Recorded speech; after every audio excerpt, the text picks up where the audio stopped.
Michael, hi, Jim Delaplane here. You did such a great job on this, I tell you, and I really think that background was a good change. But I want to show you something additional. It's not something that you need to do, but I just wanted to give you additional insight and additional tips because you're a superstar here. So first, I want to work with this text. It doesn't seem to be pronounced enough, so I want to make it a little more apparent. So let's go to that layer here. So let me make sure you can see this.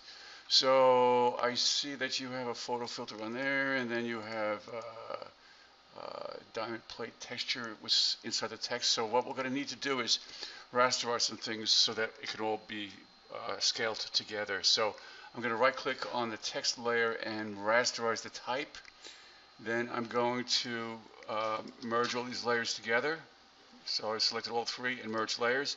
So now it's all in one layer, which makes it easy to control and edit. So I'm going to hit Control T with that layer active. And then I'm going to hold down my Control key and distort this. So if you hold down the Control key first, then click on any bounding box or corner bounding box, for example, that's what I'm doing.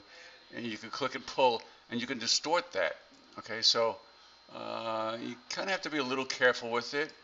So, but you can see as you pull each bounding box, you have more control if you have that Control key held down. All right, I'm using Control twice. I'm saying, okay, so I'll pull this in. So, okay, so now the text is a little more obvious and apparent. So, what I'd like to do now is do something additional here that, like for example, these guns here, let's have a ray come out of them, you know, some kind of a super ray. So, I'm going to go to my elliptical marquee tool, zoom in, and I'm going to make, this is an oval here that's kind of angled, so this will give you some additional tips here. So once I make that oval, I'm kind of estimating what that shape will be, all right, but the shape has to be angled. So note that when you're in the selection tool, you can move any selection as long as you're inside of it, so you can reposition it, but it still is not at an angle. So if you want to angle that, you would go to Select, Transform Selection, and then you can rotate that. So it was an oval that was kind of at an angle, okay? So once I'm rotated, I'll hit Enter to apply that. All right, I'll zoom in. It's kind of dark in that area, so it's not exact, but you get the idea. All right, so now what I'll do is this. I will go to Select, Save Selection, and I'm just going to hit OK. I could name it. Well, I will name it. Okay, so I'll call it ellipse. I like to spell things correctly, and I'll hit OK. So that is now changed as say there's a channel. All right, so if I click on it, you see what it is. Okay, so I'm pointing out the advantage of or how to use a channel. All right, for future reference. Okay, because not many people, it really wasn't explained as to what the use is for. So I'll show you what we can use it for. So I'm going to create a new layer on top of that. It's on the very top. And I'm going to fill it with this neon green, kind of like a computer green or whatever. So I'm going to, on a new layer, hit Alt Delete. All right, so that's selected, filled. Okay, so now I am going to create another new layer on top of that. Go to my lasso tool. I'll scroll down. As soon as I click, that deselects. Okay. There's a few ways to do this. I could essentially, well, let me just show you this way. There's a few ways to do everything in Photoshop, it seems. But once you click, it deselects, which is fine. So I'm going to click right down here on the edge here, all right, and then start drawing, and then hold down my Alt key. Actually, you gotta kind of have to be careful. So I'm gonna click right on the top of this oval here. Click, hold down the Alt key, and then let go with your mouse cursor, and you get this rubber band. So what that does is, when you're in the lasso tool, and then you hold down the Alt key, you then have the polygon lasso tool. All right, so it's two tools in one, really. All right, so I'm going to click up here, and I'm going to kind of direct my beam, future beam, outside of the area here.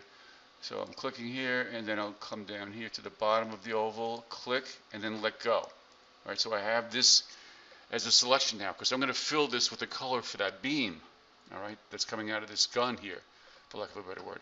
So now I want to go to my channels and add this ellipse here to this current selection. Okay, so what I'm going to do is hold down my control key and then hold down my shift key.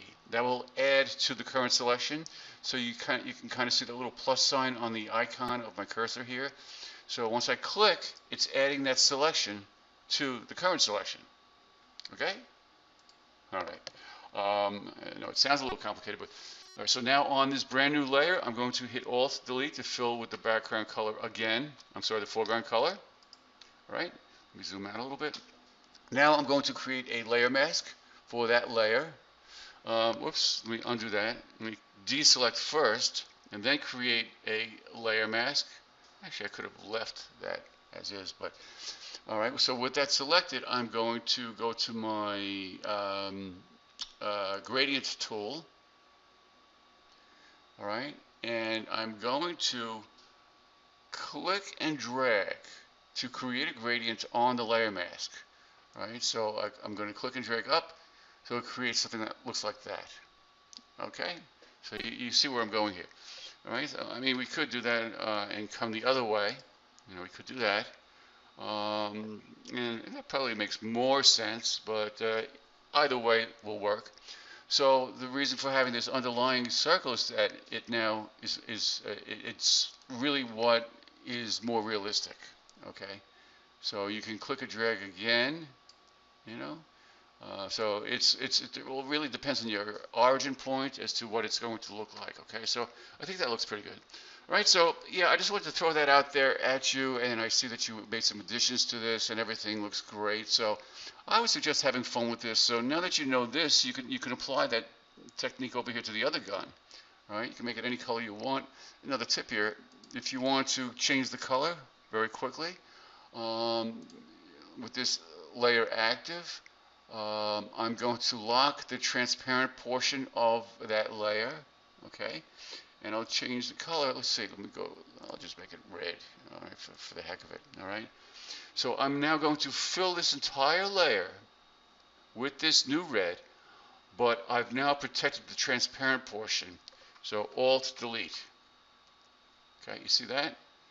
So let me undo that. If this wasn't checked right here, this lock transparent portion, and I filled it, it would fill the entire layer. Okay, so keep that in mind, and I hope that helped. All right.